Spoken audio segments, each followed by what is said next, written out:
Akala ng lahat, siya ang may hawak ng renta. Pero sa likod ng nakasara at marangyang pinto, ang dating maamong tupa ay natuto ng Manila. Sa edad na 22, naging asawa si Dayan ng pinakamakapangyarihan at kinatatakot ang negosyante sa bansa. Si Ginoong Sandro Alcantara. Isang lihim na kasalang nagtali sa kanila. Isang kasundo ang akala ni Dayan ay magliligtas sa kanyang pamilya. Ngunit naging ginto palang kulungan. Si Sandro ang batas, si Sandro ang masusunod. At si Dayan, siya ang dekorasyon na dapat ay tahimik at masunurin lamang. Ngunit nagkamali si Sandro dahil sa bawat haplos na may kasamang kontrol at sa bawat bawal na pinapataw niya, unti-unting nag-aalabang apoy sa puso ni Dayan. Habang natututunan niya ang laro ng kapangyarihan, dahan-dahang lumalabas ang kanyang talino, tapang at lakas ng loob. Na magsimula ng tumindig si Dayan, unti-unting naramdaman ni Sandro ang pagkaubos ng kanyang kontrol. Hindi lang sa kanyang batang asawa, kundi maging sa mundong matagal niyang hinawakan sa kanyang mga palad. Sino ang tunay na magwawagi sa laro ng puso at kapangyarihan kapag ang dating sunod-sunuran ay natutunang lumaban? Tunghayan natin ang mga kwentong hatid ng MAZ Stories.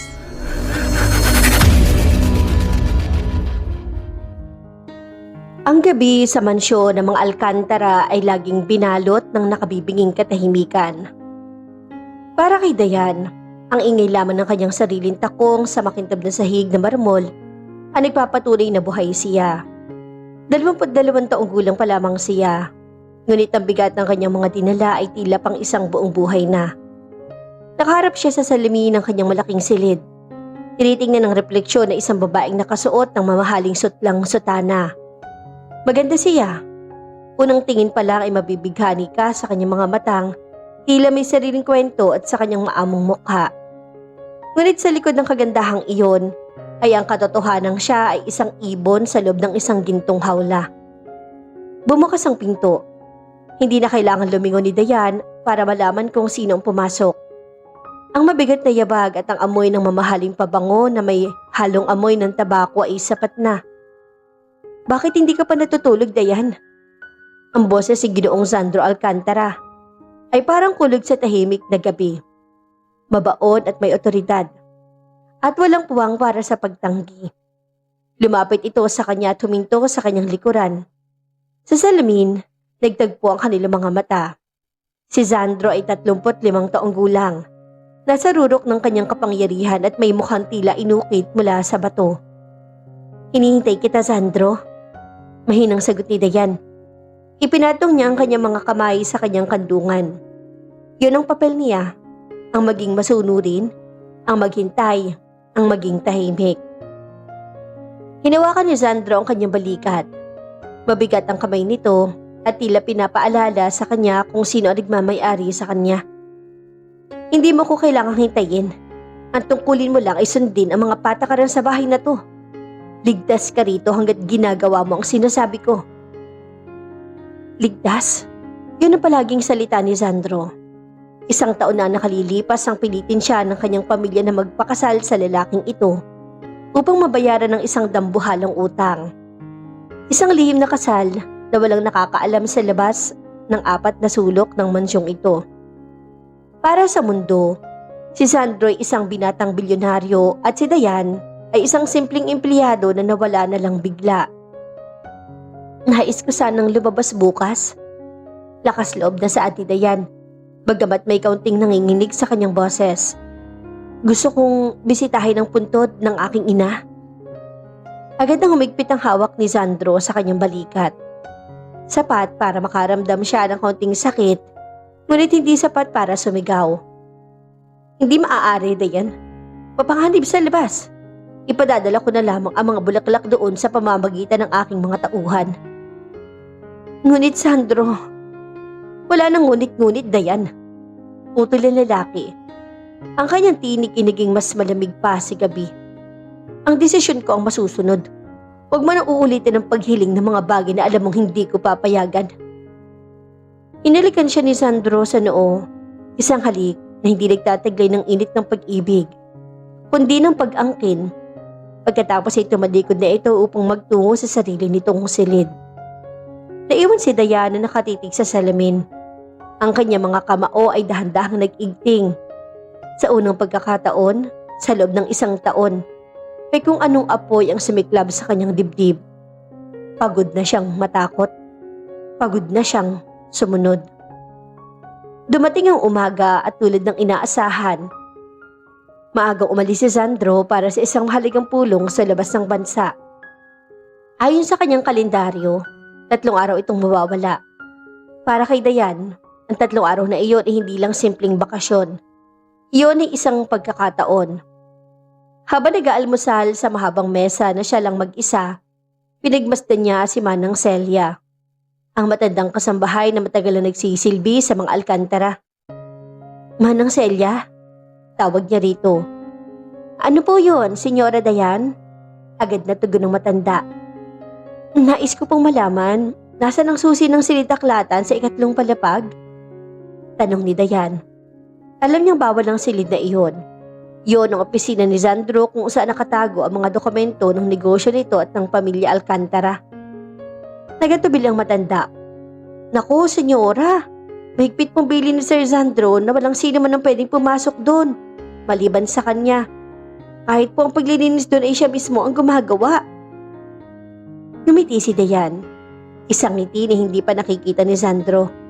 Isang ngiting may halong pino at nakatagong talino.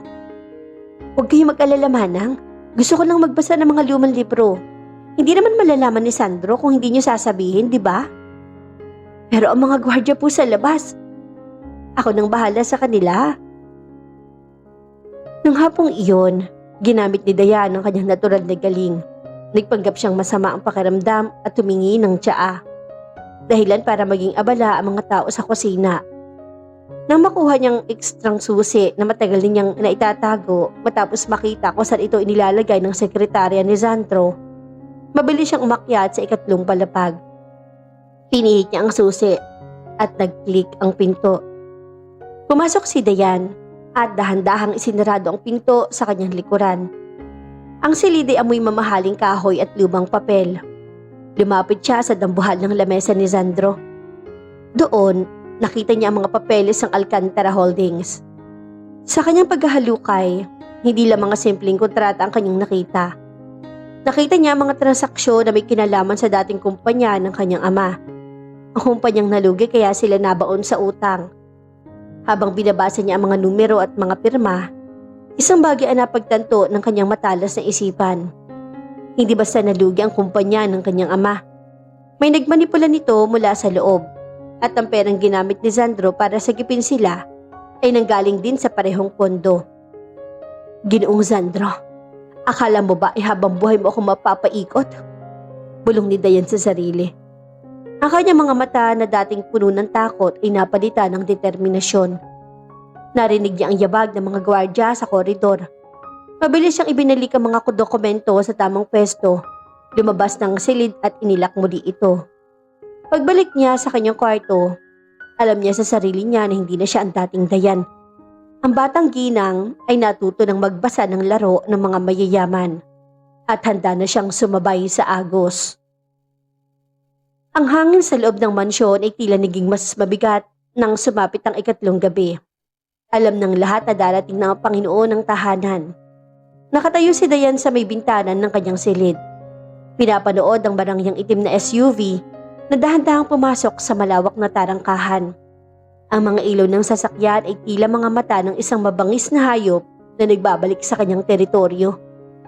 Huminto ang sasakyan at mula rito ay bumaba si Ginoong Sandro Alcantara. Kahit gabi na at galing sa mahabang biyahe, tuwid na tuwid pa rin ang tindig nito. Ang kanyang mamahaling Amerikana ay walang kahit isang lukot at ang kanyang mukha ay seryoso at madilim. Ang tipikal na anyo ng isang lalaking sanay na ang lahat ng tao ay yumuyuko sa kanyang harapan. Huminga ng malalim si Diane. Hinawakan niya ang kwintas na suot, ang tanging alaala ng kanyang ama, at naramdaman niya ang malamig na metal nito. Huwag kang matatakot, Diane, bulong niya sa sarili. Ang takot ay para lamang sa mga walang sandata. Ngayon, may sandata ka na. Pagkalipas ng ilang minuto, narinig niya ang pagbukas ng pinto ng kanyang silid. Hindi kumatok si Sandro. Hindi nito kailangang gawin iyon sa sarili nitong pamamahay. Dayan, tawag nito. Ang boses ito ay may tonong pagod, ngunit naroon pa rin ang pamilyar na otoridad. Humarap si Dayan na may banayad ng ngiti. Isang ngiti na maingat niyang pinag-aralan sa harap ng salamin. Welcome home, Sandro. Kumusta ang iyong biyahe? Lumapit si Sandro sa kanya. Hinubad nito ang kanyang Amerikana at seryosong tinitigan ng kanyang asawa. May kakaiba sa mga mata ni Dayan, ngayon ay hindi niya mawari. Isang uri ng kinang na hindi niya nakikita noong mga nakaraang buwan. Maayos naman. Ngunit balita ko mula sa mga gwardya ay hindi ka raw halos lumabas ng iyong silid nitong mga nakarang araw. May problema ba? Ito na ang unang pagsubok. Alam ni Dayan na binabantayan ng mga tauhan ni Sandro ang bawat galaw niya.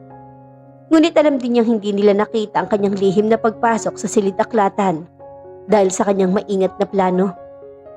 Masama lang ang pakiramdam ko, Sandro. Siguro ay dahil na rin sa labis na pagkabagot dito sa loob. Sagot ni Dayan at diretso nakatitig sa mga mata ng lalaki.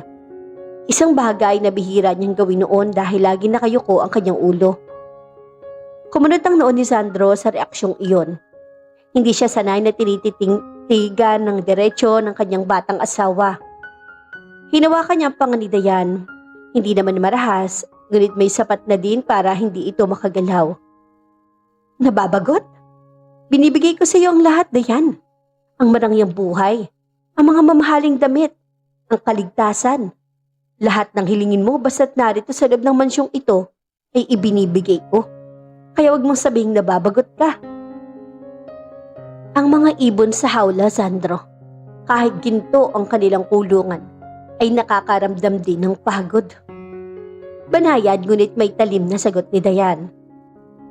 Isang matinding katahimikan ang namayani sa pagitan nila. Mas lalong humigpit ang hawak ni Sandro sa kanyang panga.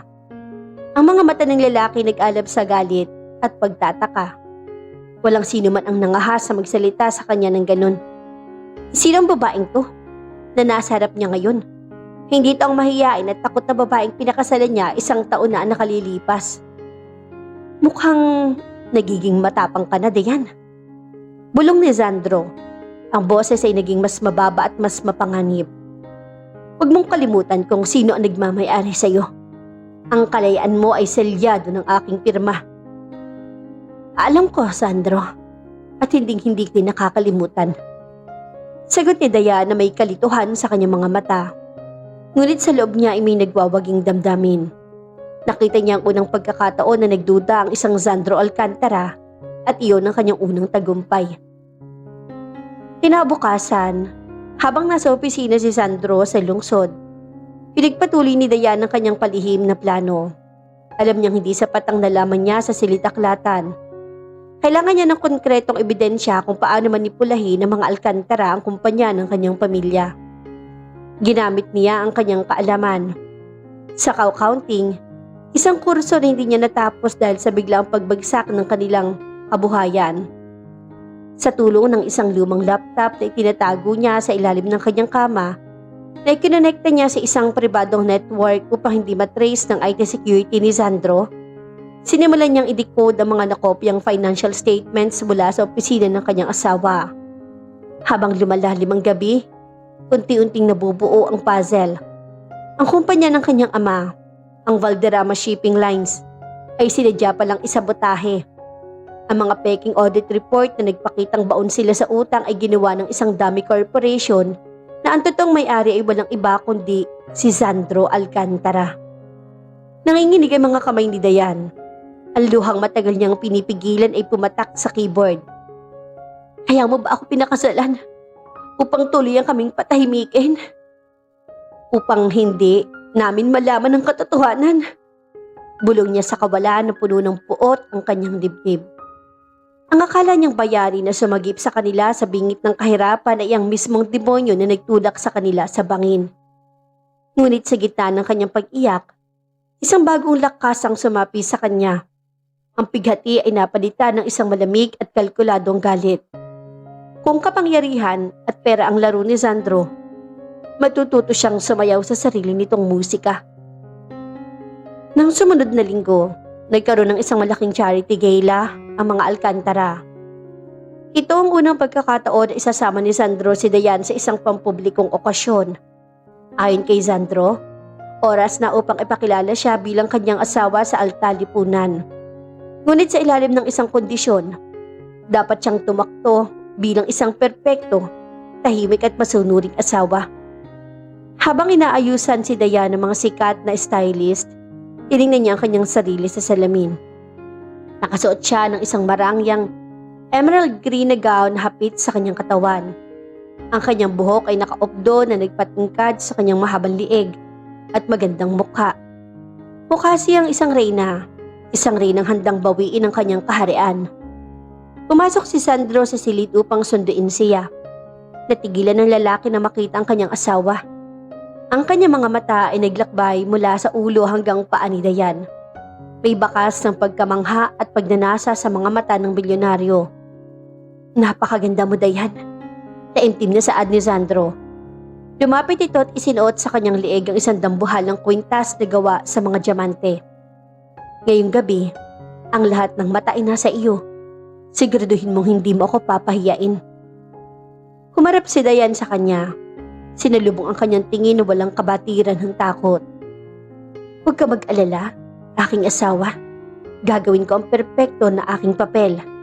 Ipakikita ko sa kanila kung gaano kalakas ang isang Alcantara." Ang boses si Dayan ay matamis, ngunit para kay Sandro, may kakaibang lamig dito na nagpatindig ng kanyang balahibo.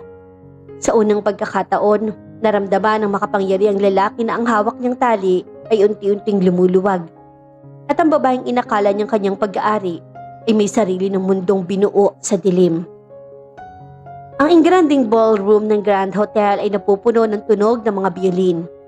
Kumukuti-kutitap ng mga chandelier at bulungan ng pinakamayayaman at pinakamakapangyarihang tao sa bansa. Gabi iyon ng taunan, Alcantara Charity Gala. Ngunit ngayong gabi, may mas malaking balita ang kumakalat. Ipakikilala na ni Ginoong Sandro Alcantara ang kanyang misteryosong asawa. Nang bumukas ang malaking pinto ng ballroom, tila huminto ang pag-ikot ng mundo. Naglakad si Sandro, pumasok, tuwid ang tindig at puno ng karangyaan sa kanyang kasuotang toksido. Ngunit hindi siya ang naging sentro ng atensyon. Ang lahat ng mata ay nakatuktok sa babaeng nakaakapit sa kanyang braso. Si Dayan, sa kanyang emerald green na gown na tila umaalon sa bawat takbang at sa kumikinang na mga diamante sa kanyang liig. Mukha siyang isang reynang nanggaling sa isang klasikal na pinta. May pino, kontrolado, ngunit mapanganib na aura sa kanyang mga ngiti. "Ngumiti ka lang, Dayan, at huwag ka makikipag-usap sa kahit na sino maliban kung tatanungin kita." Mahinang bulong ni Sandro sa kanyang tabi. Hindi nagbabago ang nakapaskil ng ngiti sa mga labi nito para sa mga media at bisita. "Gaya ng iyong utos, aking asawa." Malambing na tugon ni Dayan, ngunit ang kanyang mga mata ay matalas na nagmamasid sa paligid. Agad silang pinaligiran ng mga mamahayag at mga kilalang negosyante. Isa-isa nagpakilala ang mga ito. Nagpupuri sa kagandahan ng bagong ginang Alcantara. Sumusunod si Dayan sa plano. Tumatango siya, ngumingiti at nananatiling tahimik. Hanggang sa lumapit ang isang matandang lalaki na may mapagmataas na tingin. Si Don Ignacio Imperial. Ang mortal na kaaway ni Sandro sa negosyo at ang lalaking alam ni Dayan na kasabwat sa pagpapabagsak sa kumpanya ng kanyang ama. Base sa mga dokumentong kanyang nabasa. "Sandro, nakakatuwa namang makita ang iyong napakagandang asawa." Nakangising saad ni Don Ignacio bago bumaling kay Dayan. "Balita ko, iha, ay galing ka sa pamilya Valderrama. Sayang ang nangyari sa shipping lines ng ama mo. Kung naging matalino lang sana siya sa paghawak ng pondo, hindi sana sila naghirap." Naramdaman ni Dayan ang biglang paghigpit ng hawak ni Sandro sa kanyang bewang. Hudyat iyon na gusto na ni Sandro na umalis sila sa harap ng matanda. Alam ni Sandro ang kasaysayan at ayaw niya mag-iskandalo. Ngunit bago pa man makahakbang si Sandro, nagsalita si Dayan. Ang kanyang boses, bagamat mahinhin, ay umaalingaw sa bilog ng mga negosyanteng nakikinig. Salamat sa iyong simpatya, Don Ignacio. Panimula ni Dayan na may matamis ng ngiti. Ngunit ang pagkakaalam ko, ang Valderrama Shipping Lines ay hindi bumagsak dahil sa maling paghawak ng pondo. Bumagsak ito dahil sa mga anay sa industriya. Mga taong gumagamit ng mga dummy corporation tulad ng Imperial Logistics upang mag-leak ng mga peking audit report. Ngunit huwag kayong mag-alala, ang mga anay ay madali namang napupuksa kapag nahanap na ang reyna nila, di ba? Tila binuhusan ng malabig na tubig si Don Ignacio. Ang kanyang mukha ay biglang namutla at napalitan ng galit. Ang mga negosyante sa paligid ay nagpalitan ng makahuligang tingin. Tumingin si Dayan kay Sandro at nakita niya ang matinding gulat at unti-unting namumuong bagyo sa mga mata ng kanyang asawa.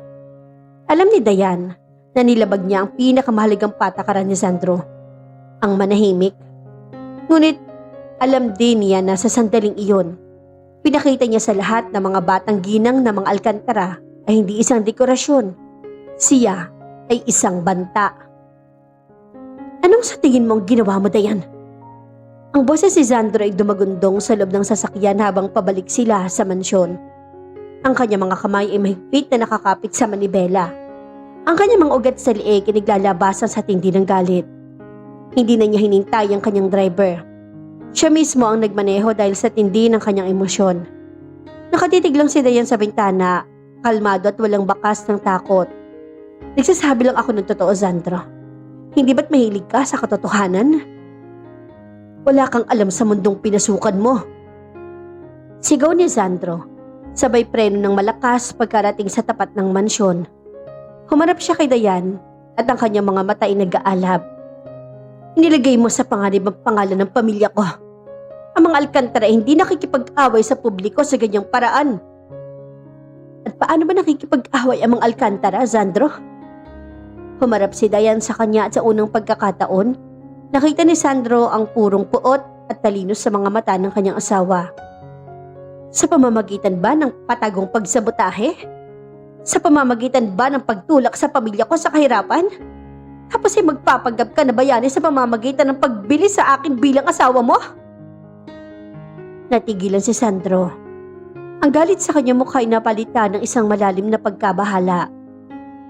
Anong sinasabi mo? Alam ko na ang lahat, Sandro. Malamig na saan ni Dayan habang binubuksan ang pinto ng sasakyan at bumaba. Sumunod naman agad si Sandro. Hinawakan nito ang kanyang braso nang makapasok na sila sa malawak na sala ng mansyon. Sino nagbigay sa'yo ng karapatan na pakailaman ng mga lumang dokumento? Galit na tanong ni Sandro, bagamat may kaunting panginginig na ngayon sa kanyang otoridad. Binaliwala ni Dayan ang sakit sa kanyang braso. Tiningnan niya ang kanyang lalaking matagal nang naghahari sa kanyang buhay. Wala nagbigay sa akin ng karapatan, Sandro. Kinuha ko to. Akala mo ba ay habang buhay mo ako makukulong dito?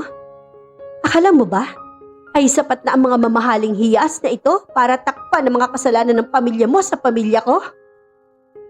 Unti-unting binitawan ni Sandro ang braso ni Dayan.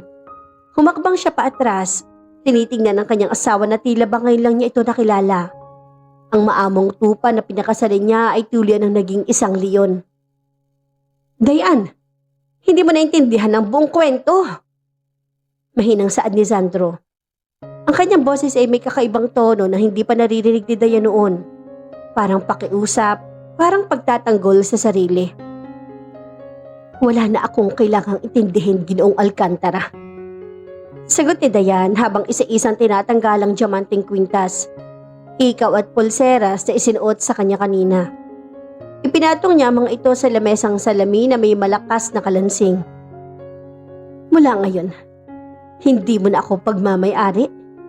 Maaring narito ako sa loob ng bahay mo. Ngunit ang isip ko, ang puso ko at ang bawat kilos ko ay akin na. Tinalikuran ni Dayan si Sandro at naglakad paakyat sa hagdan ng may taas noong dignidad. Naiwan si Sandro sa gitna ng malawak at malamig na sala, nakatitig sa mga hiyas na iniwan ng kanyang asawa. Sa unang pagkakataon sa kanyang buhay, naramdaman ng pinakamakapangyarihang lalaki ang takot. Hindi dahil sa maaring masira ang kanyang negosyo, kundi dahil napagtanto niya na sa bawat hakbang ng paglaya ni Dayan, unti-unti na rin niyang naiisip ang posibilidad na mawala ito sa kanya ng tuluyan. At ang mas masakit na katotohanan, ang pagmamahal niya sa babaeng ito ay nagsisimula na ring maging totoong realidad na hindi na niya mapipigilan. Ang digmaang pinasimulan ni Dayan sa charity gala ay mabilis na nagkaroon ng malubhang resback. Hindi pinalampas ni Don Ignacio Imperial ang pampublikong kahiyang idinulot ng mga salita ng Batang Ginang. Sa loob lamang ng 3 araw, naramdaman ng Alcantara Holdings ang hagupit ng isang planadong sabotahe.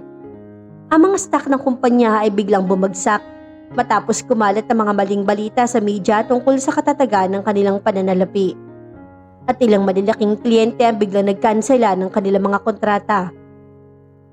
Sa loob ng mansyon, hindi na makatagpo ng ang landas sina Dayan at Sandro.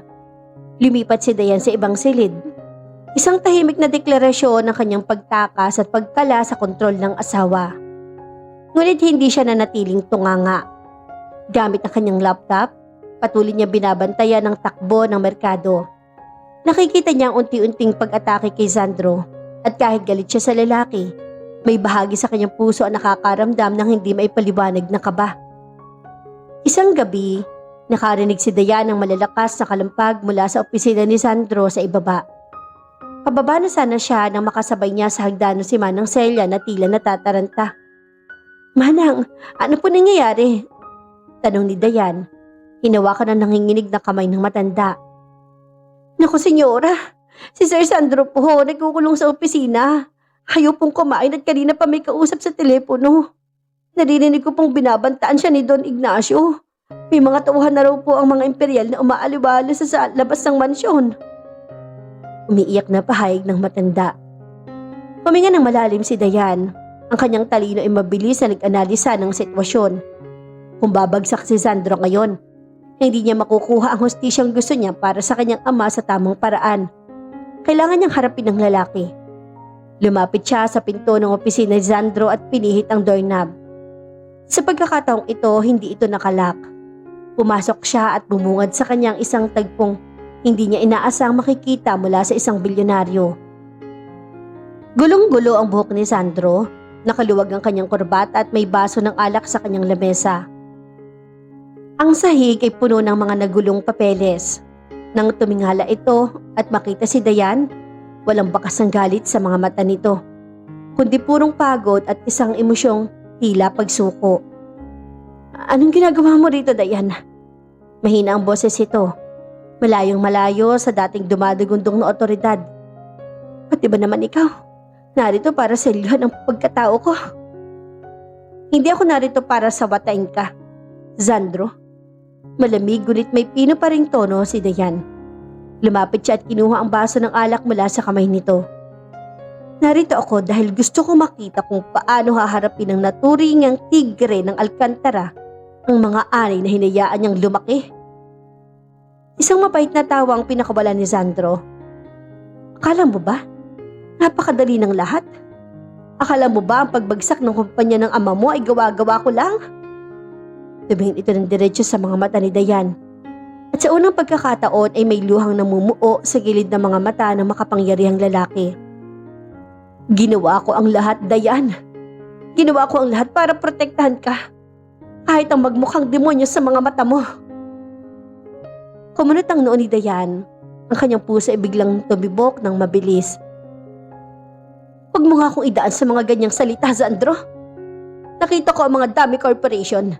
Pangalan mo ang nasa likod ng kumpanyang sumira sa amin." Tumayo si Sandro at dahan-dahang lumapit kay Dayan. Hanggang sa ilang pulgada na lang ang pagitan nila. Mas matangkad ito ngunit hindi na naging dahilan yon para umatras si Dayan. "Oo, pangalan ko ang nasa dokumentong yon, Dayan. Dahil sinalok ko ang mga kumpanyang yon bago pa man tuloy ang sunugin at burahin ng mga imperial ang pamilya mo." Pagsisiwalat ni Sandro. Ang boses ay nanginginig sa matinding emosyon. Kinuha ni Sandro ang isang lumang folder na nakatago sa ilalim ng isang lihim na compartment sa kanyang lamesa at marahas ay binaba ito sa harap ni Dayan. Basahin mo! Basahin mo ang totoong audit trail. Binuksan ni Dayan ang folder na may nanginginig na mga daliri. Habang binabasa niya ang mga lihim na liham at mga orihinal na resibo ng bangko, unti-unting gumuho ang mundong kanyang binuo sa kanyang isipan nitong mga nakaraang linggo. Ang totoo palang nagmamanipula at nagnanakaw ng pondo ay Valderrama Shipping Lines. Ay ang sariling tiyuhi ni Dayan, nakasabwat ni Don Ignacio Imperial. Plano nilang tuliyang patayin ang ama ni Dayan at palabasing nagpakamatay ito dahil sa utang upang makuha ang mga ari-arian ng pamilya. Nalaman ito ni Sandro upang hindi mamatay ang ama ni Dayan at upang hindi mapahamak si Dayan na siya nag-iisang tagapagmana. Binili ni Sandro ang mga utang gamit ang sarili niyang pera sa pamamagitan ng mga Dami Corporation upang hindi mahalata ng mga imperial ang kanyang panghihimasok. Ang lihim na kasal, bulong ni Dayan. Ang kanyang boses ay tuloy nang nawalan ng lakas. Kaya mo ako itinatago. Kaya mo ako pinagbabawalang lumabas. Dahil bawat hakbang mo sa labas, bawat pagpapakita mo sa publiko ay nagbibigay ng pagkakataon kay Don Ignacio na tapusin ang sinimulan nila sa pamilya mo. Dugtong ni Sandro. Dahan-dahang hinawakan ang mukha ni Dayan gamit ang kanyang malalaking palad. Sa pagkakataong ito, ang hawak niya ay puno ng purong pag-aalaga at takot na masaktan ng babae. Napakabata mo pa noon, Dayan. Wala kang kalaban-laban sa mundo ng mga halimaw. Kaya pinili kong ako ang maging halimaw sa paningin mo. Basta't manatili ka ligtas sa loob ng pamamahay na to. Ang pagpapakasal ko sa iyo, ang pagkontrol ko sa bawat kilos mo. Yun lang ang tanging paraan na alam ko para hindi ka nila makuha sa akin. Napasingap si Dayan. Ang mga luhang matagal niyang pinipigilan para sa galit ay tuloy ng umagos para sa katotohanan. Ang lalaki inakala niyang kanyang tagapagkulong ay ang kanyang palang lihim na tagapagtanggol. Ang gintong hawla ay hindi ginawa para saktan siya, kundi para magsilbing kuta laban sa mga totoong kaaway. Bakit? Bakit hindi mo sinabi sa akin? Hikbi ni Dayan habang nakahawak sa mga kamay ni Sandro na nasa kanyang pisngi. Dahil natatakot ako, Dayan. Pag-amin ng bilyonaryo habang sinasandal ang kanyang noo sa noo ng kanyang asawa. Natatakot ako na kapag nalaman mong katotohanan, lalabas ka at lalabanan mo sila. At hindi ko mapapatawad ang sarili ko kapag may nangyaring masama sa iyo. At higit sa lahat, natatakot ako na baka mapilitan ka lang na mahalin ako dahil sa utang na loob.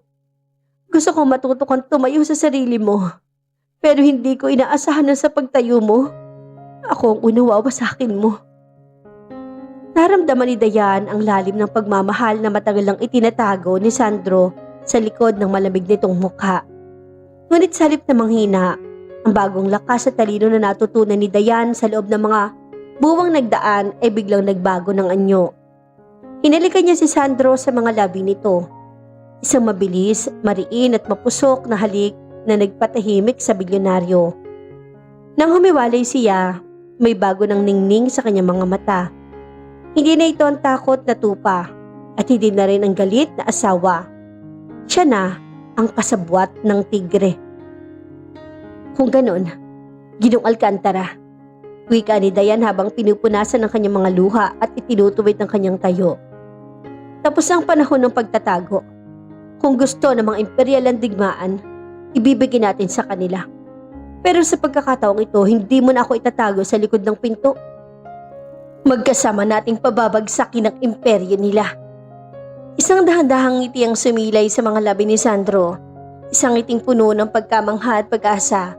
Ang kanyang batang ginang ay tuloy ng lumaya, hindi mula sa kanya, kundi kasama niya.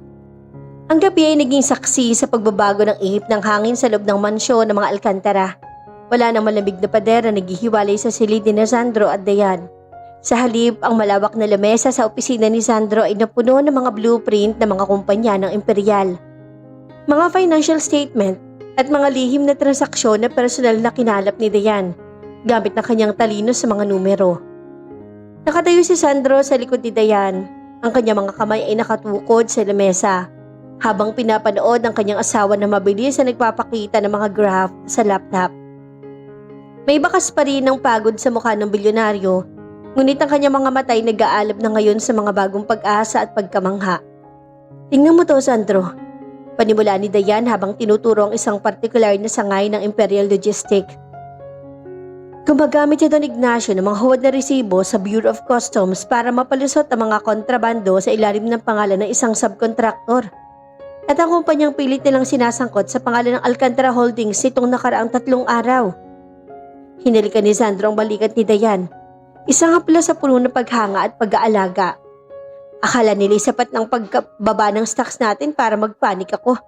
Hindi nila alam na pinakamalaking alas ko ay nasa tabi ko na ngayon. Hindi pa sapat na alam natin to, Sandro. Seryosong saad ni Dayan habang humaharap sa asawa. Ang kanyang mga mata ay wala ng bakas ng takot. Kailangan nating painan si Don Ignacio. Gusto niyang pabagsakin ng Alcantara? Ibigay natin sa kanyang impresyon na nagtatagumpay siya. Anong nasa isip mo, aking Reyna? Nakangising tanong ni Sandro. Gustong-gusto niya ang bersyong ito ni Dayan. Matapang, kalkulado at mapanghanib. Magpatawag ka ng isang biglaang press conference bukas ng umaga. Mungkahin ni Dayan. Magpanggap kang mahina. Balita mo na bukas ang Alcantara Holdings sa isang posibleng merger o buyout dahil sa matinding krisis sa pananalapi. Siguradong kakagating niyo ni Don Ignacio. Susubukan niyang bilhin ng mayorya ng ating shares sa pinakamababang halaga. At sa sandaling ilabas niya lahat ng kanyang pondo para bilhin ng shares natin, dugtong ni Sandro, unti-unting napapalitan ng malamig ng ngiti ang kanyang mukha. Doon natin ilalabas sa media at sa mga otoridad ang mga ebidensyang hawak ko tungkol sa kanyang smuggling at falsification. Pagkatapos si Dayan, ang lahat ng perang ilalabas niya para sa buyout ay mapifreeze ng gobyerno. Mawawalan siya ng kumpanya, mawawalan siya ng pera at higit sa lahat, mabubulok siya sa kulungan. Niyakap ni Sandro si Dayan ng mahigpit. Napakatalino mo, Dayan. Ngunit mapanghanib ang planong to. Kapag naramdaman ni Ignacio na natrap siya, gagawin niya ang lahat para makaganti. Kasama kita, Sandro. Hindi na ako natatakot. Bulong ni Dayan sabay selyo ng kanilang kasunduan sa pamamagitan ng isang masuyong halik na nagpawi sa lahat ng lamig ng nakaraan. Kinaumagahan, tulad ng plano, niyanig ng Alcantara Holdings sa mundo ng negosyo sa harap ng dose-dose ng mga mamamahayag. Humarap si Sandro na may seryoso at tila problemadong muka. Inanunsyo niya na dahil sa mga sunod-sunod na panggigipit sa merkado, bukas ang kumpanya sa mga investor na nais sumalo sa bahagi ng kanilang mga ari-arian upang maiwasan ang tuluyang pagkabangkarote. Sa kabilang dako ng lungsod, sa loob ng marangyang opisina ng mga imperial, umagalpak ng tawa si Don Ignacio. Sinasabi ko na nga ba? Ang akala mong matigas sa tigre, pusa lang pala kapag pinilipit mo ang leeg. Wika ni Don Ignacio sa kanyang mga tauhan. Ihanda ang lahat ng likidong pondo ng pamilya. Bilhin ang bawat piraso ng share sa ilalabas sa mga Alcantara ngayong ding hapon. Gusto ko bago lumubog ang araw, ako na ang may-ari ng imperyo ni Sandro. Hindi alam ni Don Ignacio na ang bawat galaw ng kanyang mga bank account ay binabantayan na ni Dayan mula sa isang secure room sa loob ng Alcantara headquarters. Kasama ni Dayan ang ilang pinagkakatiwalaang IT experts at mga abogado ng pamilya. Pumasok ng pondo ng mga Imperial Senyora, ulat ng Chief Financial Officer ni Sandro. Halos 70% ng kanilang kabuang yaman ang inilipat nila sa aming dami escrow account para sa mabilisang buyout. Huminga ng malalim si Dayan. Nararamdaman niya na ang adrenaline na dumadali sa kanyang mga ugat. Sandro, nasan ka na? Bulong niya sa sarili habang nakatingin sa relo. Kasalukuyang nasa labas si Sandro kasama ang National Bureau of Investigation para personal na isagawa ang pagsalakay sa mga warehouse ng Imperial kung saan tinatago ang mga kontrabando. Eksaktong 3:00 ng hapon, nakatanggap ng text message si Dayan mula kay Sandro. Ipinatong ni Dayan ang kanyang kamay sa keyboard at tumingin sa Chief Legal Counsel. Isumite na ang mga papeles sa Securities and Exchange Commission at i-release ang press kit sa lahat ng major news networks ngayon na. Sa loob ng 5 minuto, nagbago ang mga balita sa telebisyon at social media. Ang headline tungkol sa pagbagsak ng Alcantara ay biglang napalitan ng Imperial Logistics na kasalakay ng NBI dahil sa illegal na smuggling. Don Ignacio Imperial, inaresto. Kasabay nito ang perang inilipat ni Don Ignacio para bilhin ng shares ng Alcantara ay opisyal na na-freeze sa ilalim ng Anti-Money Laundering Act. Dahil sa hinalang galing ito sa iligal na aktibidad. Sa isang iglap, ang buong yaman ng mga imperial ay naglaho na parang bula. Napatayo ang mga tauhan sa silid at nagpalakpakan. Napaluha si Dayan sa labis na katuwaan. Hustisya para sa kanyang ama at kaligtasan para sa kanilang hinaharap ni Sandro. Ngunit ang selebrasyon ay biglang naputol nang tumunog ang personal na telepono ni Dayan. Isang hindi kilalang numero ang tumatawag. Piniit niya ang sagot, isang magaspang at galit na boses ang narinig niya sa kabilang linya. Boses ng kanang kamay ni Don Ignacio na si Hector. Akala niyo ba'y nanalo na kayo? Ginang Alcantara? Galit na asik ng lalaki. Nakatakas ako sa pagsalaki ng NBI at hulaan mo kung sinong kasama ko ngayon. Ang asawa mo, si Sandro. Kung gusto mo pa siyang makitang buhay, pumunta ka mag-isa sa lumang pier ng Valderrama sa loob ng 30 minuto. Isang maling kilos at sisiguraduhin kong isusunod ko siya sa tatay mo. Nabitawan ni Dayan ang telepono. Ang kanyang mukha ay nawala ng kulay at ang kanyang tigre, ang lalaking natutunan na niyang mahalin, ng buong puso ay nasa kamay ngayon ng isang desperadong halimaw. Nanginginig ang buong katawan ni Dayan habang pinapatakbo ang kanyang lumang sasakyan patungo sa lumang pier ng Valderrama Shipping Lines. Gabi na at ang ulan ay malakas na humahampas sa windshield ng kanyang kotse. Tila nakikiramay sa bagyong nagaganap sa kanyang dibdib. Ngunit sa likod ng panginginig na iyon ay isang malamig at kalkuladong determinasyon. Hindi siya tumawag ng pulis sa paraang makakahalata si Hector. Sa halip, bago siya umalis sa headquarters, hihim niyang pinasa ang kanyang real-time GPS location sa pinagkakatiwalaang head ng security ng mga Alcantara na si Tito Berto na may instruksyong sumunod ng walang sirena. Pagdating niya sa lumang pier, ang lugar kung saan nagsimula ang pagbagsak ng kanyang ama, bumungad sa kanyang isang malaking abandonadong bodega. Pumasok si Dayan, basa ng ulan ang kanyang emerald green gown na suot pa rin mula kaninang umaga, ngunit tuwid ang kanyang paglakad. Sa gitna ng bodega sa ilalim ng isang nag-iisang bombilya, nakatali sa isang silyang bakal si Sandro. May dugo sa gilid ng labi nito at may mga pasa sa mukha. Ngunit na makita nito si Dayan, ang mga mata nito ay nanlaki sa takot para sa kaligtasan ng asawa. Dayan, bakit ka pumunta rito? Umalis ka na! Sigaw ni Sandro at pilit na kumakawala sa mga gapos ngunit walang nagawa dahil sa higpit nito. Masyadong matapang ang batang ginang. Isang nakakangilong boses ang nanggaling sa dilim. Lumabas si Hector, ang kanang kamay ni Don Ignacio. Hawak ang isang kalibre 45 na baril na direktang itinutok sa ulo ni Sandro. Akala nyo ba ay ganun nyo lang kadaling mapapabagsak ang mga imperial? Dahil sa inyo, hut-hut ang lahat ng pera namin. Kulong si Don Ignacio. Kaya ngayon bago ako umalis ng bansa, sisiguraduhin kong mararanasan yung impyerno. Hector, ibaba mo ang baril! Malamig at matatag ang boses si Dayan. Lumapit siya ng ilang hakbang, itinaas ang kanyang dalawang kamay upang ipakita na wala siyang dalang sandata. Ako ang may kasalanan ng lahat. Ako ang nag-decode ng financial statements ninyo. Ako ang nagplano ng patibong sa stock market. Walang kinalaman si Sandro sa huling hagupit sa inyo. Kung may gusto kang paghigantihan, ako yon. Dayan, huwag! Sigaw ni Sandro. Ang boses ay puno ng purong pagdurusa. Mas pipiliin pa niyang mamatay kaysa makitang masaktan ng babaeng tanging nagbigay ng liwanag sa kanyang madilim na mundo. Kumagalpak naman ng tawa si Hector. Ang sweet naman na mag-asawa. Huwag kayong mag-alala, pareho ko kayong papatayin. Pero uunahin ko ang asawa mo para mapanood mo kung paano siya mawalan ng hininga. Ikinasan ni Hector ang baril at sa sandaling iyon, tila huminto ang takbo ng oras para kay Dayan. Ang takot ay tuluyan ng napalitan ng adrenaline. Hindi na siyang maamong tupa. Ginamit niya ang kanyang talino upang maghanap ng butas sa bawat segundong lumilipas. Hector, sandali! Malakas sa sigaw ni Dayan na nagpahinto sa lalaki. Papatayin mo kami? Para sa ano? Para sa paghigante? Kung papatayin mo kami, walang mapupunta sa iyong pera. Ngunit kang hahayaan mo kaming mabuhay. Meron akong dalang offshore account key dito. Inilabas si Dayan ng isang maliit na USB drive mula sa kanyang bulsa. Naglalaman ito ng 50 milyong piso na hindi sakop ng freeze order ng gobyerno. Yan ang pondo na inilaan ko para sa sarili kong pagtakasana kay Sandro noon. Sapat na yan para mabuhay ka ng marangya sa ibang bansa habang buhay. Piliin mo, Hector, patay na Alcantara o 50 milyong piso para sa kalayaan mo. Nasilaw si Hector sa pera. Ang kanyang mga mata ay lumipat sa USB drive na hawak ni Dayan. Ihagis mo sa akin ang USB na yan.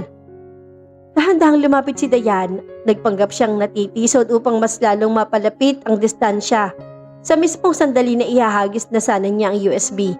Isang malakas na busina ng sasakyan na umalingaw-ngaw sa labas ng bodega, na sinundan ng pagpasok ng mga security ng Alcantara. Nataranta si Hector at lumingon sa pinto.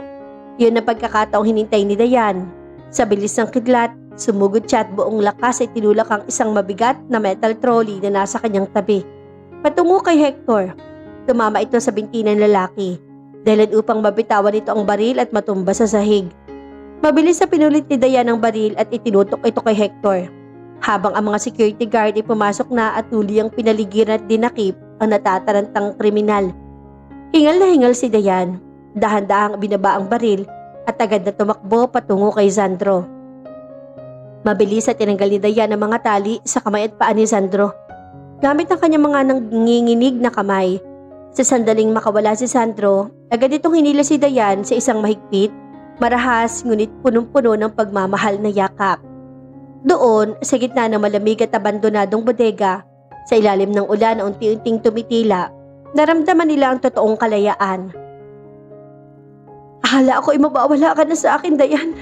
Bulong ni Sandro habang ang kanyang mga luha ay humahalo sa dugo sa kanyang mukha. Isinibsob niya ang kanyang mukha sa leeg ng asawa. Ikaw ang nagligtas sa akin. Ang akala kong mahinang ibon at kinulong ko. Siya pala magliligtas sa buhay ko. Humiwalay na kaunti si Dayan at hinawakan ang sugatang mukha ng asawa. Binigyan ito ng isang matamis na ngiti. Sinabi ko sa iyo, Sandro, magkasama nating haharapin ang mundo. Tapos na ang panahon na ikaw lang ang nagtanggol sa akin. Ngayon, pantay na tayo. Pagkalipas ng isang taon, ang mansyon ng mga Alcantara ay hindi na ang dating tahimik at nakakatakot na gintong hawla. Ang mga bintana ay nakabukas, hinahayaan ng sikat ng araw na pumasok, at ang paligid ay napupuno ng tunog ng tawanan. Nalinis na ang pangalan ng pamilya Valderrama. Sa tulong ni Sandro at sa pamumuno ni Dayan, muling binuksan ng Valderrama Shipping Lines.